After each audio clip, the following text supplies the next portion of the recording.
14 tahun dah boleh register KWSP dah, guys. Assalamualaikum dan salam sejahtera kepada korang semua yang sudah menonton Saja Sembang. Itu berita 3 tahun yang lalu pula. 3 hari yang lalu.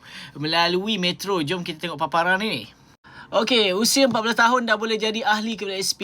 Yang mana Kumpulan Wang Simpanan Pekerja KWSP menjelaskan bahawa individu seawal usia 14 tahun dibenarkan menjadi ahli selaras dengan peruntukan di bawah Akta KWSP 1991.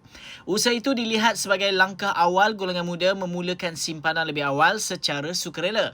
KWSP dalam kenyataan kepada Bisnes Metro berkata, pembudayaan tabiat menabung sejak usia muda dilihat sebagai pemacu penting dalam memperkukuh kedudukan kewangan rakyat, sekaligus menyokong agenda celik kewangan negara dalam jangka panjang. Katanya, langkah mudah seperti menyimpan duit khususnya yang diterima pada musim perayaan boleh menjadi asas awal kepada pembentukan disiplin kewangan, walaupun golongan remaja bukan sasaran utama institusi itu. Usaha itu dilihat signifikan dalam konteks jangka panjang kerana simpanan awal memberi kelebihan dari segi tempoh pertumbuhan melalui kesan penggandaan dividen, katanya. KWSP berkata demikian bagi memberi maklumat mengenai trend segelintir ibu bapa yang menyimpan hasil tabungan dan duit sumbangan yang diterima anak-anak pada musim perayaan ke akaun pelaburan KWSP. Menurut KWSP, pihaknya turut memperkukuhkan program literasi kewangan menerusi lebat urus di sekolah dan universiti.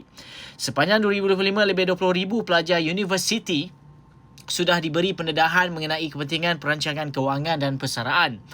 Mengulas mengenai akaun remaja, KWSP menjelaskan semua akaun diuruskan mengikut peraturan sedia ada. Manakala ibu bapa ataupun penjaga berperanan sebagai pembimbing dalam menggalakkan amalan menabung secara konsisten serta menetapkan matlamat simpanan.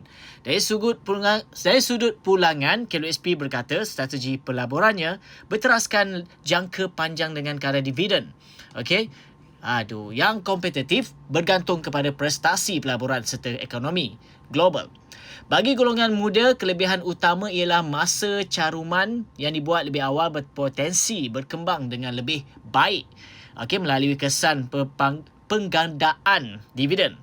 Keyakinan terhadap platform simpanan itu turut ditunjukkan melalui peningkatan ketara dalam program Aisaraan apabila bilangan penerima insentif perdanan kerajaan meningkat 35.9% kepada lebih 720,000 orang pada 2025, manakala jumlah caruman melonjak 50.8% kepada 4 bilion. Program Aisaraan menyasarkan pekerja sendiri dan sektor tidak formal menawarkan insentif padanan kerajaan hingga 20%. Itu tertakluk kepada syarat kelayakan termasuk warga negara Malaysia dan berumur bawah 60 tahun.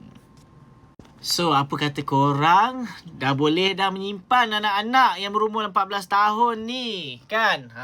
Senanglah usia mereka dan persaraan mereka terjamin. Cerah. Pada masa depan. Dan lagi-lagilah dalam sekarang ini nak jadikan bank ataupun mungkin mana-mana platform sekalipun untuk menyimpan, benda itu sebenarnya mudah untuk kita bagi ibu bapa keluarkan bila-bila masa. Tetapi kalau KWSP ini adalah salah satu cara platform yang kita boleh konsistenkan diri kita untuk menabung tanpa membolehkan orang kata hasil tabungan itu dikeluarkan pada bila-bila masa. Tapi tak tahulah kalau boleh tiba-tiba dapat dividen ada sikit dia nak keluarkan dekat akaun 3, kan. Tapi macam mana pun, itu adalah satu orang kata perkara yang baiklah untuk dikongsikan kepada korang semua. Apa kata korang dalam hal ni? Mungkin korang tak setuju, aku tahu. Komen saja ruangan komen di bawah. Aku Faizuan, Assalamualaikum.